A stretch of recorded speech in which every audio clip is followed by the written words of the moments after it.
పుత్ర పౌత్ర ధనం ధాన్యం హస్తశ్వాజా విగోరథం ప్రజానాం భవసి మాత ఆయుష్మంతం కరోతు మాం చంద్రాభాం లక్ష్మీమీశానాం సూర్యాభాం శ్రియమీశ్వరీం.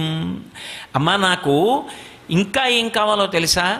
నాకు పుత్రులు కావాలి, పౌత్రులు కావాలి. నాకు నేను పితృరుణం నుంచి విముక్తి పొందాలి. ఎప్పుడు శరీరం ఇలా ఉండిపోతుందా? ఉండిపోదు. కాబట్టి నాకు వృద్ధాప్యం వచ్చినప్పుడు నేను ఇలా భుజం మీద చెయ్యేసుకుని నడవడానికి నాకు కొడుకు కావాలి. నేను బడలిపోతాను ఒక రోజున. ఆ రోజున నేను వెళ్ళి కూర్చుని పూజ చెయ్యలేకపోవచ్చు. నేను ధ్యానం చేసుకుంటూ కూర్చుంటే నా పనుపున పూజామందిరంలో కూర్చుని పూజ చేసి నా గోత్రనామాలు చెప్పే కొడుకు కావాలి. పుత్రగాత్ర పరిష్వంగమని తండ్రికి సుఖాలలో కల్లా సుఖం ఏమిటి అంటే కొడుకుని ఆలింగనం చేసుకోవడం. కాబట్టి కొడుకు నేను ఒక చూరు కిందే బ్రతకగలిగినటువంటి అదృష్టం కలగాలి. అమ్మ, నాకు ఇవన్నీ కావాలి. పుత్ర పౌత్ర, కొడుకు పుట్టాడు, కొడుకు పెద్దవాడయ్యాడు, కొడుక్కి పెళ్లి చేశాడు, కోడలు వచ్చేసింది. ఆ కొడుకు కోడలు అలా ఉండిపోయారు. పక్క తొక్కబట్టలేదు అంటే పక్క తొక్కే పిల్లలు లేరు. ఇంట్లో ఉన్న భోగ పరికరాలన్నీ ఎంత బాధాకరంగా ఉంటాయి.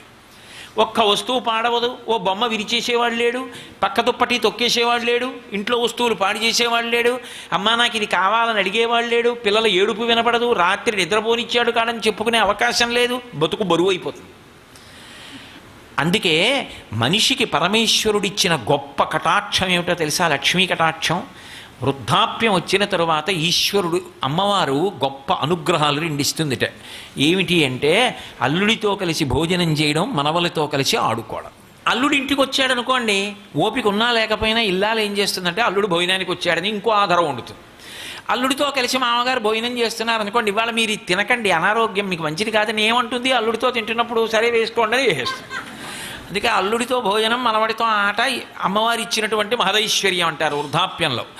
అందుకని అమ్మ, నా కొడుకు దగ్గర ఆగిపోకూడదు అంటే నేను కూడా దీర్ఘాయుష్మంతుణ్ణి కావాలి అని అడగడం అందులో. కాబట్టి పుత్ర పౌత్ర ధనం ధాన్యం హస్యశ్వాజ విగోరథం. నాకు ఏనుగులు కావాలి.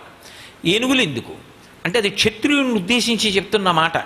క్షతము అన్న మాటకు అర్థం ఏంటంటే గండి అని ఒక అర్థం, పక్కకి వెళ్ళిపోయేటటువంటి స్థితి అని. దాని నుంచి ఉద్ధరింపబడడానికి ఏనుగు అంటే లోపల జ్ఞానైశ్వర్యం కావాలి అని అన్వయం. కాబట్టి బాహ్యంలో ఇంటి ముందు ఘైంకరించేటటువంటి ఏనుగులు కావాలి. ఏనుగును అందరూ భరించనూ లేరు, ఏనుగు మీద అందరూ ఎక్కనూ లేరు. ఏనుగు మీద ఎక్కాడు అంటే అదొక గొప్ప ఐశ్వర్యం. సర్వం శ్రీ ఉమామహేశ్వర పరబ్రహ్మార్పణమస్తు. స్వస్తి.